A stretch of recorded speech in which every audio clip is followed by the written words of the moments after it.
Okay, so we are standing on Hilton Head Island, and we are standing in the historic Gullah neighborhood of Spanish Wells. We drove through Jonesville, which is right here. So we're kind of on the edge of Muddy Creek and Jonesville.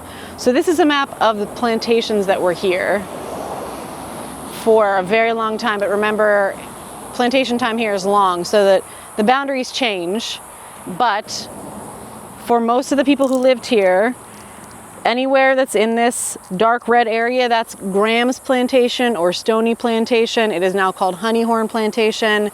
The Honeyhorn Plantation House is the only museum on the island. And the Honeyhorn Plantation is where the people who made Jonesville and also Spanish Wells put their neighborhoods. So during the plantation time, it was all one plantation right here. Like we're standing right here. And after plantation time, the people who lived in this neighborhood and Jonesville would walk to work at that plantation still, because it was a functioning, it turned into a resort plantation. And Margaret will tell you a little bit about that. This is a zoomed in version of this map. This is a modern map, and we came down this road, 278, that big one that we turned off of. And we are currently standing here where this little dot is. So all of these things with numbers that say 38 something, those are all archaeological sites. So there's an archaeology site like literally right there, this map says. It says, if you look right here, it would be this one, right? Yeah. So the reason there's so many archaeology sites around the roads is because that's where archaeologists were hired to look, because they were expanding a road, right? So there's probably more archaeology sites beyond that. They just weren't hired to look at them. So welcome everyone. First of all, I know that you've probably been getting so much information over the last few hours. So I would just like to be able to answer any questions you may have about my history and the history of my family, which represents so many people here on Hilton Head, because this is my ancestry tree, just a visual. Here am I. So my parents are Newton and Annie Mae. Annie Mae's history is all of this on Hilton Head Island. Charles Frasier is my mother's father. Elizabeth Jones is his wife. So I am from the Frasier Jones family. Charles Frasier, my grandfather, is buried there. Let's walk over here. Yeah, I saw that when we pulled up. Like, this has to be an important person. Well, yes, he is. He's certainly of family importance, and also to things that were happening here on the island. So my grandfather, Charles Frasier with a Z, Yep. is buried here. Also, his second wife, Naomi Frasier, is buried there. My grandfather had 11 children, 4 children from his first marriage to Elizabeth Jones. I'll tell you about Jonesville Road. And then when she passed away, he had 7 other children with Naomi Frasier. So grandfather, grandmother. Yes. Also, this is one of the great-grandchildren, was a baby that passed away. Also in the back is Samuel Wright, also a part of the family. So all of what we're looking at were Frasiers, Jones, Cohens, Millers. All of those are entwined in my family tree. And I see we're at Miller Road. Miller Road is There's right Miller there. Road, so, yes. yeah. So I have to ask, Joe Frasier, I know he's from the Low Country. So is he connected to you? I haven't located the connection yet in my family tree. I haven't seen a direct connection. Okay. I've been working on this for 4 years, and you work through all kinds of things, Freedmen's Bureau, information that Katie sends, death records, birth certificates. I haven't found that connection yet. Okay. I am looking very much for a connection on my dad's side, who's from Charleston, to Robert Smalls, because my grandmother was a Smalls, so you know I want that connection. Right, right. It's not a bad connection to have. Think there's a high chance that there's some relation, because There's the some. Frasiers are all one family in the beginning. Yeah, yeah, and so I'm pretty sure that on my dad's side, the Smalls is a connection just because of the closeness.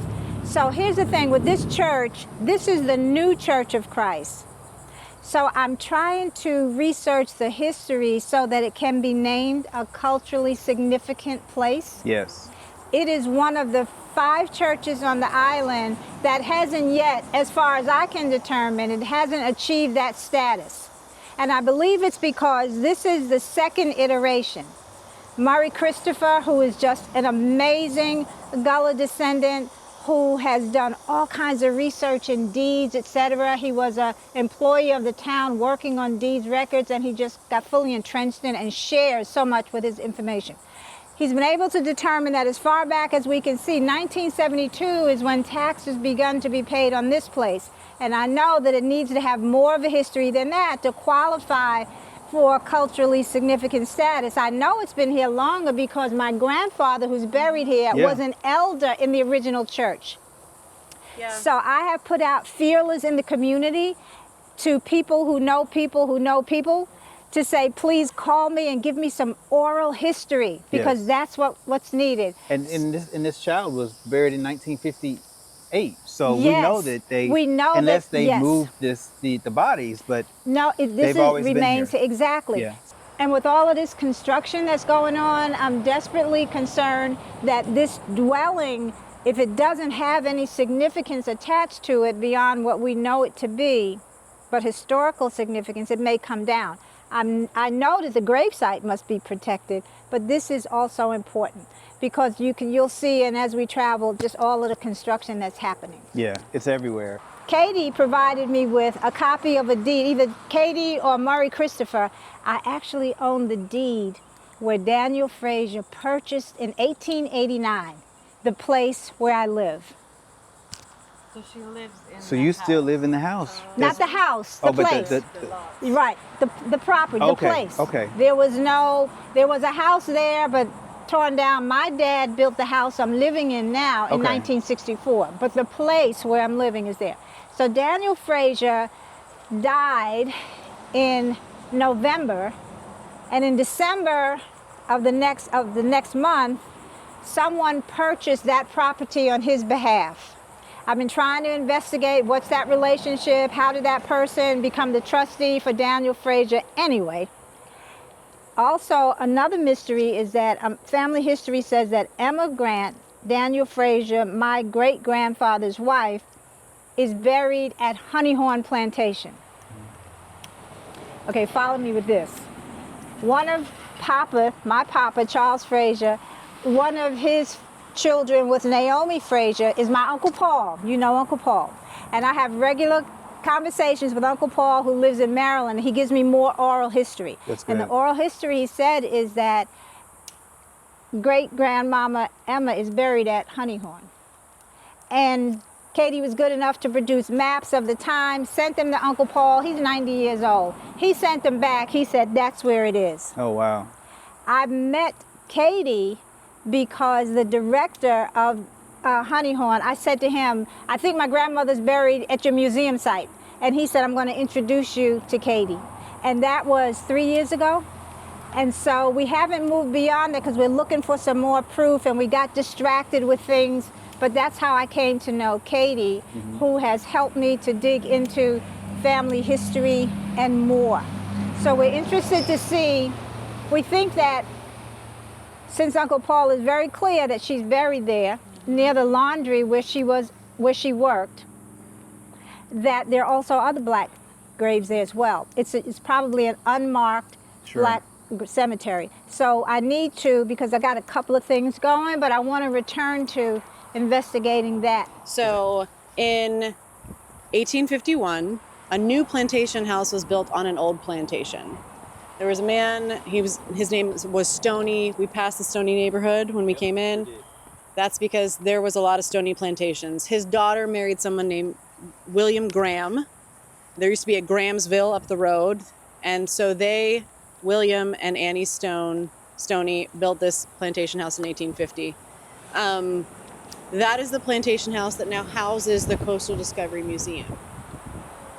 It is the only standing plantation house on Hilton Head Island.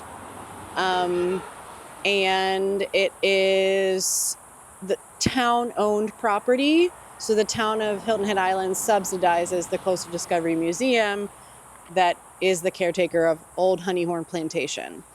It is politically fraught in every way that you can imagine because it's town land. It's got a board. It's got all sorts of people invested and all sorts of stories about things.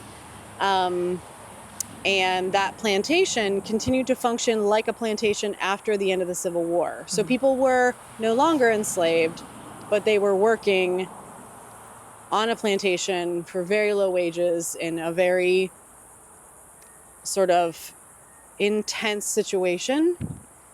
And for example, Louise Cohen, the woman that owns the Blue Museum that you were talking about, she won't go there because she has a very specific opinions about how people were treated there after emancipation. Okay. So finding those graves is difficult because of the implications of finding them, not because the work would be difficult, right? The work would be difficult. It'd be ground penetrating radar. It would be in waterlogged soil. It's possible. And just to give you once again a visual, again, my ancestors are Frasier, who's buried here, and then Elizabeth Jones.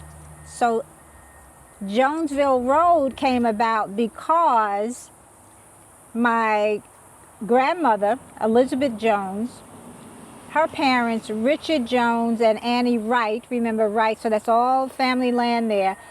My great-great-grandfather was Caesar Jones. I also have the deed to the property that he purchased on Jonesville Road. And he was enslaved at Rose Hill Plantation. He was enslaved at, yes, now called, yes. He was, while there, he was Caesar Kirk.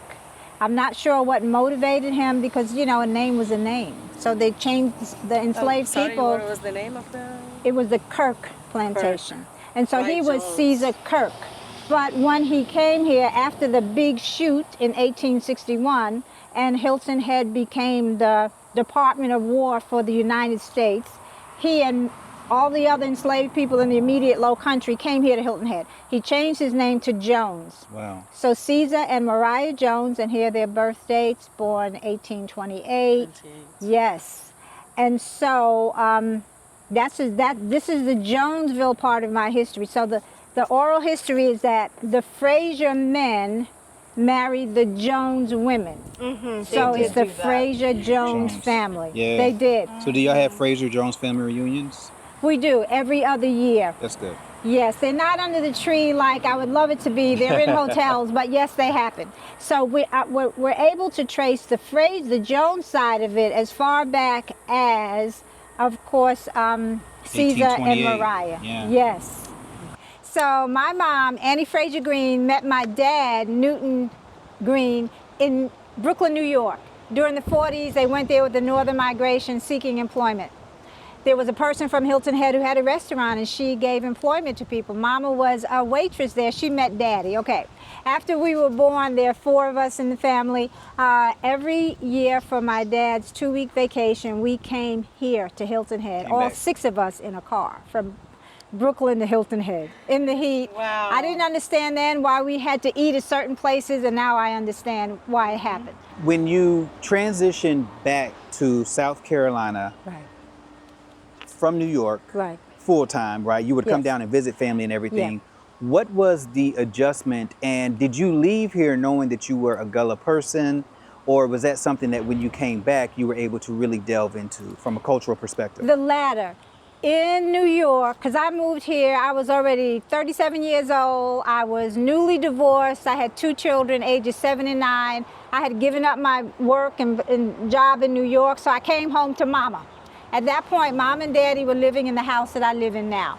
And so, but as growing up as a child, there was no mention of the word Gullah. I only know that on Sundays, when folks from Hilton Head would come to visit us on Sundays, when we had, you know, banana pudding and pound cake and all of that good stuff, Hoppin' John, the language was different. It just sounded different. But then it would go away. Monday, everybody would start talking regular again. So, and in fact, my father insisted, and my mother, because Mama was educated at the Mathis school where the missionaries taught them, do not speak that Gullah, it's not good English. So it was not something to be proud of then. We've moved beyond that, thankfully. So I discovered my Gullah culture here. Here is where I discovered, after 20 years of living here, I discovered Mitchellville. And I'm not alone, because people who look like me also didn't know about Mitchellville. They knew that the place is called Mitchellville, but not the history of it. And that has been a whole new discovery. And again, Dr. Katie has been so much a part of that in terms of uncovering it. So one thing that is really important that I learned over the last few years is like, the thing that people love, visitors love, is they come and they see these giant oak trees with the Spanish moss or whatever. When you were coming here as a kid, it wasn't the same landscape. You weren't looking at those trees. We weren't. It was pine trees, was it not? It was pine trees, and there were no paved streets. Like when we came from Brooklyn, New York, we'd kick our shoes off, and for 7 to 8 days, we were just barefoot. All of this was unpaved. Sand. Sand. It was all and sand. So did you identify that? Did you identify that as fun, or were you like, yeah, we coming back down to the country to hang out with these folks that are stuck into time? Like, what was your thought process? I think initially it was, oh, we're going back there because it's hot and it's buggy and because there's no running water, because we have to go outside to use the bathroom. But then we would have fun after we got here. Not only that, but we would, so I grew up in Brooklyn, in Bedford-Stuyvesant. So we would tell our friends we're going to Hilton Head, and they would tease me, whose head? Where you going? Whose head? So we started saying Savannah. We're going to Savannah. Oh, really? So there was some shame to Hilton Head. So there's a little bit of both. There was, oh my goodness, we got to go to this country. It's going to be hot there. We never interacted with white folks. So that wasn't a part of the problem. It was just that it wasn't convenient. Initially, the sand was hot. You know, we had to pee in a little bucket under the bed. But in whatever that house was, and there were already 8 people living there, and then 6 of us would come, there was always enough room. And we always had the best room. There were 6 or 7 of us in a bed, but it was great fun. So it was a little bit of both. Every house was a cousin. Cousin Irvin, Cousin Riley, Mr. Tom. Everybody was family. Picture this, everybody was family. Where you see all kinds of monstrosities now were trees. There was also 2 what were called funeral homes that my grandfather was one of the proprietors of. It wasn't actually a funeral home. It was a place where black people would purchase their caskets. So Papa and Charles Simmons, who did the boat, all the traffic, would go to Savannah, purchase caskets, bring them back.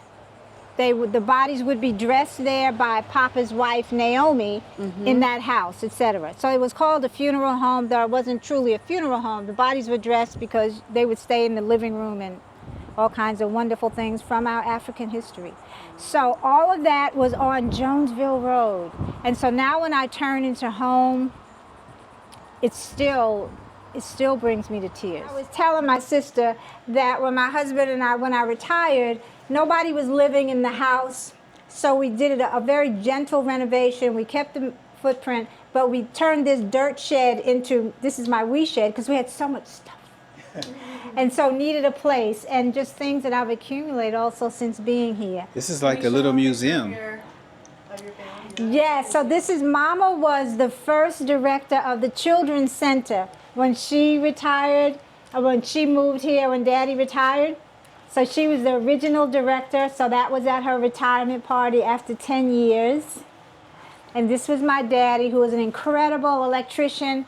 People knew Daddy. They would say, don't throw away anything electrical that's broken until Mr. Greene says it can't be fixed. And they would pay him in chickens and fish and crabs and all of that the old way.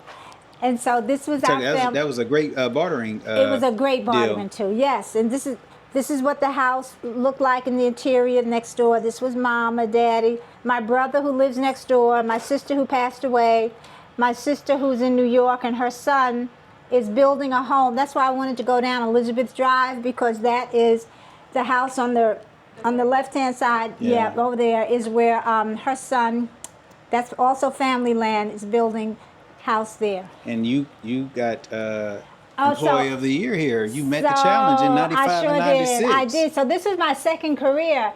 When I moved here in New York, I was in publishing, Ziff Davis, Red Book magazine, all of that. But there was nothing like that here. So I believe it was a God-given new career. So I was the opening HR director for Sun City Hilton Head, when there was none of that Bluffton that was happening there at all. So 1994, coming up the ground, and also the opening HR director for the 5-star resort, the Inn at Palmetto Bluff. So that's my background, human resources, and I retired in 2017. Now, I've seen this book, Yes. and you have the book as well as a picture of it. So obviously it Yes. means something very, very important to you. What does this signify for you? Because obviously it's a younger person teaching the older person how to read, if I'm interpreting that correctly, or is it vice versa? Well, I tell you what, first of all, my husband and I used to go antiquing up, and so we found this picture. It just struck me. It was wonderful. And then later on, we found the book. So here we go. But I also tutor young kids here. And so I asked the kids, who's teaching who? So that was a good question. And so sometimes they interpret it as the mother is teaching the child, and sometimes they interpret it as the child meaning the other. And the last little child said to me, I think they're teaching each other. I love that. So you can frame it yourself. So I have to be honest. This is the first. I hear people talking about she sheds, but this is the first she shed that I've ever been in. See, it's even hard for me to say it because I've never stepped foot in one. So you all, this is what a she shed actually looks like. All right. So this is what it looks like. It's full of great cultural items. So I think every woman should have a she shed, not because you're not educated, but just because we need more she sheds. We need more she sheds. Yeah. But I have to say, here's a postscript. So one of my littles recently renamed this the we shed. Because the we shed, because what we do here is we learn to read. I tutor a little girl she's now going into 2nd grade. So she comes for tutoring. I've also tutored I love 6, 7, 8-year-olds. Sure. And we come here and we have fun. And we go outside and we do things. And I just love the fact that without preaching to them, because they're all African American children, without preaching to them, they're seeing themselves reflected, right? Okay, so they're seeing about Robert Smalls, the soldiers. Okay, you know who I was campaigning for with Harris. And then, so we now have the USCT soldiers right here. Too. Yes, there they are. There they are. So now you may know that there's a group called Indivisible, and they've been meeting weekly, not meeting, but demonstrating silent demonstrations. And so this is my sign. You bring your own sign, and we just stand for an hour at a time. And so mine is Teach the Truth. Love it. Oh my, tell me. Every older black family has this painting in their house. Is that and the Obama newspaper? Yes. Every single one. You see what I'm So like saying? Not John F. Kennedy anymore. No. No. My Uncle Willie specifically had this painting, and my Aunt Lorraine had this picture. You see, because whose TV show was this hanging on the wall of? Cosby Show. Bill, yes, It was that's the right. Cosby. It was the Cosby Show. It was the Cosby So we Show. are great thrifters. So everything that you see has come from thrift stores because people don't understand the value of what they have. And so we're able, because we're learning our history, we can identify what's important. That's beautiful. And what should be here. All kinds of things. Sweet. So I just think of my aunts and uncles when I see this. wow. Oh my goodness. Family book. You said I have a book about my. Oh, okay. This So what is exactly where. do you put together? Do you organize in a certain way? So, what is your yes. method? Here's the method. Let's see if I can explain this because I'm just learning now. Started with, I've got the Frasier book, I've got the Frasier page, and we've got, here's the deed that I showed you, the 1889. Yep, Where 1889. Charles Frasier inherited this land because it was purchased by Daniel Frasier. This is it, 1889. So there's no question about it. There's no question. Yes. And we can trace that. And then we have all of the census information. We have the family story of the history. We have, it just goes back to everything that we can. We have marriage licenses. We have death certificates. And most of all, we have, my sister, where's that little, because I took this out. We have oral history. because when you said, do we have family reunions? Yes, we do. And so there are oral histories of how we came to be. So for example, here's the oral history of how Daniel Frasier came to the island and Frasier Jones. So this is oral history. And then we have more, other people have written it more detailed. So this is every scrap of information that I've been able to find so far, but there's still more, yeah. And so I've learned you start with me, and then you go up the family tree. One of the things, sadly, Kate, I was able to find, so this is on this side. I'm going to show you something on my father's side that I just discovered. And you got to stop me because... I'll stop you. Okay, good. Another thing I was able to discover is doing this history, I found out, even though I didn't know my grandfather, I found out that my grandfather and my grandmother grew up next door to one another. And their houses still exist in Charleston. So with my goddaughter, we went to Charleston and I took a picture between the two houses. So it's fun, things like that. That's beautiful. But now this has been since 2021 and I'm still discovering. Yeah.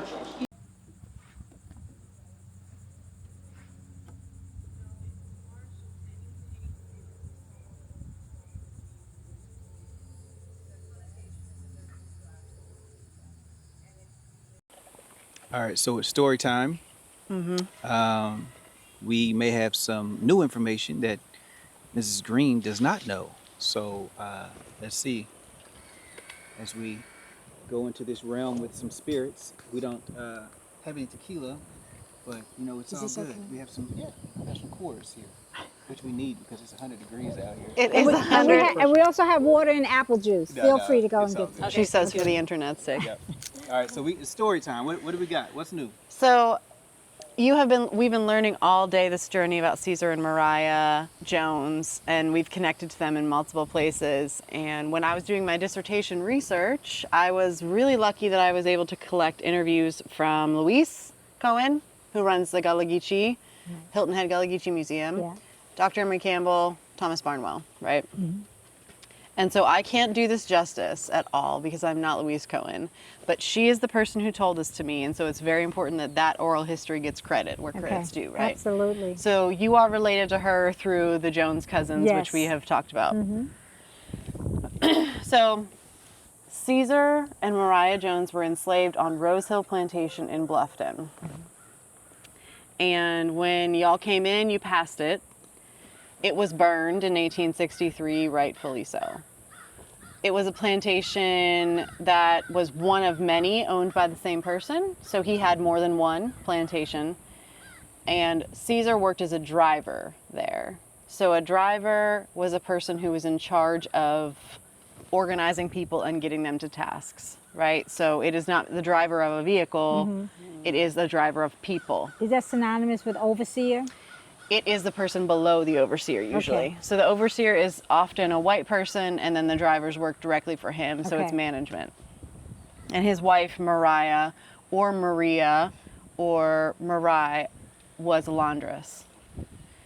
Miss Louise tells me that when she went into Rose Hill Plantation for the first time, their names are on the wall. Like she can see their names there. I want to get access to that. Okay. We can't go to the Rose Hill Plantation now because it's got structural problems or something like that. But when she went there, she remembers seeing their names, right? So she told me this story because I was writing about Mitchellville, and she was like, it's very important that you understand the kind of situation that people got to Mitchellville from.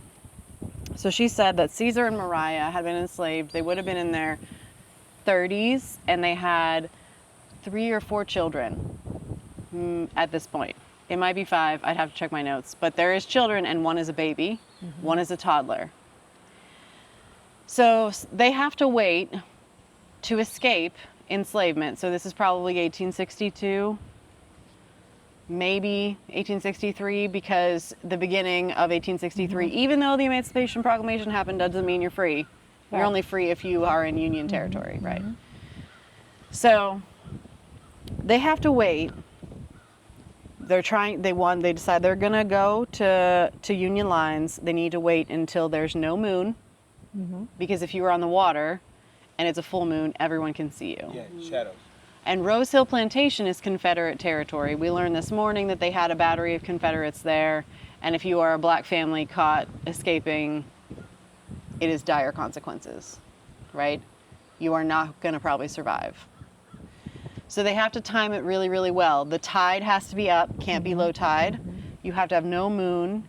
And so Caesar has to wait, and he knows this area very, very well. He's grown up here, but he has to wait for the right tide and the right moon to get his family into a boat, a bateau, and get them into Skull Creek, and then get that down to Mitchellville.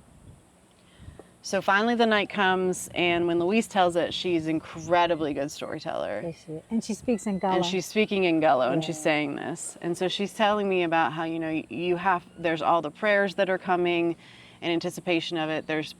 They can't tell the kids ahead of time, because if the kids are kids and say it, everything could go to pieces. Right. And so they have to wake them up in the middle of the night and say, we're going now. They do that, and the baby that's with them is a very young baby.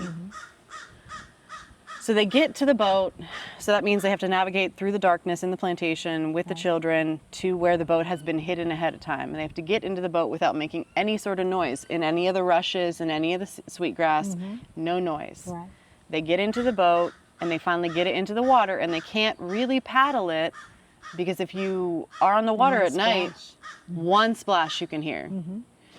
And so they are gently trying to make their way, and he's using a pole to navigate, which is what you do in a flat bottom boat. And so he's very carefully picking it up, and you can't get it all the way out of the water because it'll drip, and putting it to the next spot. And just when they get to a spot where they're in the middle of the water, the baby starts to cry. And Mariah is distraught. She's trying to maybe feed her or shush her. The rest of the kids are getting nervous. And Caesar says, throw it overboard. Throw it overboard. Because he knows in that moment, the death of that child saves the life of the rest of the family. And she can't do it. She thinks about it, she can't do it. She cannot throw her child in the water. Right. So instead, there was like a corn husk mattress in the bottom of the bateau. And mattress is a loose word, right? It's just like a mat. Right. So she wraps the baby in the mattress to smother it. Because at least if it dies, she's got its body, and it smothers the cries. And she lays on top of it. And the whole time Louise is talking about it, she's like, the whole time, remember, she thinks she's killing her child. They're in the water. This takes hours. They get to the edge of Mitchellville, which we will see tomorrow.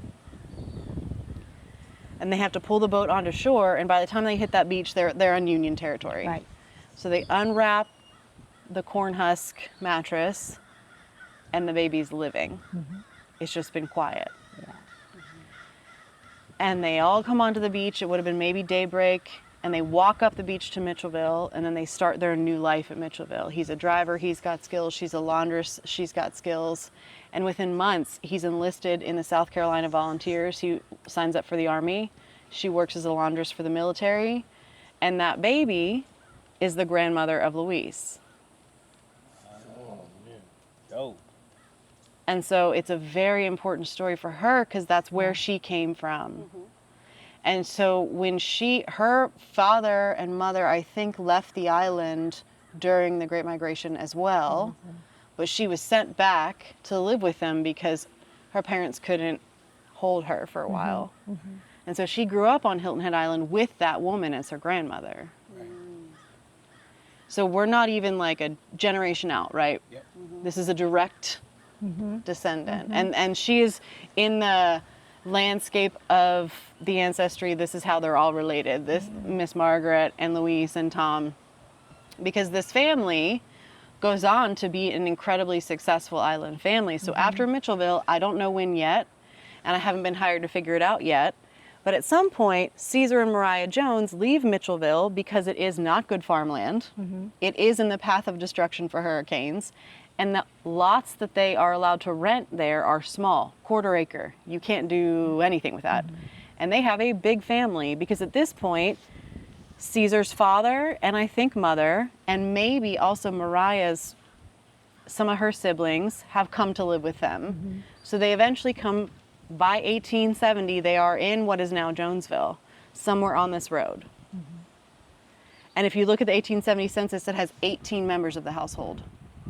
18. The 1870 70 census? census. So it's the parents, the kids. Everybody. Some of the kids are married and have children. Some of Yeah. the grandparents are there. And I that have to family, they have all of these kids and a lot of them marry siblings, which is how we get Mr. Right. Barnwell and Margaret. And that is related. It's cousin. Yes, yes. that is the family that starts this Jonesville neighborhood. And so the important part of that story that like shakes me every single time is there's very few moments left where we have got a direct account from the mouth of somebody who escaped enslavement left. Yeah. That is a crazy thing to encounter here. That is something. Now, that story validates the version of the same story that my family tells. In the version that my family tells, the baby was placed in the bosom and just squeezed really tight. But that's so impactful to hear Louise's telling of that. The detail that's there, that's good. That's good. So I need to hear that again so I can go ahead and record that, because we've got much of that story, but not that detail, which is really, really good. And she said when she originally heard it, she also heard the baby was swaddled here, but she came across some facts in her life that gave her that other version, and I can't remember exactly what it is. We'll ask her at some point. Yeah, yeah. But wow. the thing that is incredible about this neighborhood is it's named Jonesville for that Jones family. Yes. Right? Yes. So this is a neighborhood, it's a free black neighborhood, and it is built by these people who escape enslavement, go to Right. Mitchellville, the first free black town, come over Right. here, start a second free black town. Right. And so that is why I have been working with Margaret so much, is because we're fighting to save a neighborhood that is one of the first of its Yes. kind. Yes. And in this part of it right here, we're all family of the children and great-grandchildren of Charles Frasier, and we have decided that this place will never be developed. We don't want the road paved. We've said to Beaufort County, don't pave the road. We'll endure the potholes and the water, all of that, because we don't want you coming this way. And so that's our fight. And I know other families too. We're not alone, because you've seen some of you can tell the older structures which are like Native Islanders that are there. And hopefully they'll also be able to hold on. I think it's happening more now because now we realize the value. You know, back then if somebody said, here's $1 million, and we said, okay, but now we know that no, that's not going to get it. As we close our visit to historic Jonesville, we are reminded that places like this are more than just land. They are living testaments of resilience, culture, and memory. Mrs. Margaret Greene Johnson's powerful stories paint a vivid picture of how her ancestors, through generations of perseverance, cultivated a thriving Gullah community that continues to inspire today. With the Carolina Community Archaeology team shedding light on both the history and challenges of gentrification, we're called to protect spaces like Jonesville, not just for those who came before us, but for future generations to truly know and honor this legacy. If you enjoyed this journey, don't forget to like, subscribe, and share so we can continue preserving the voices and stories that matter the most. Peace and blessings.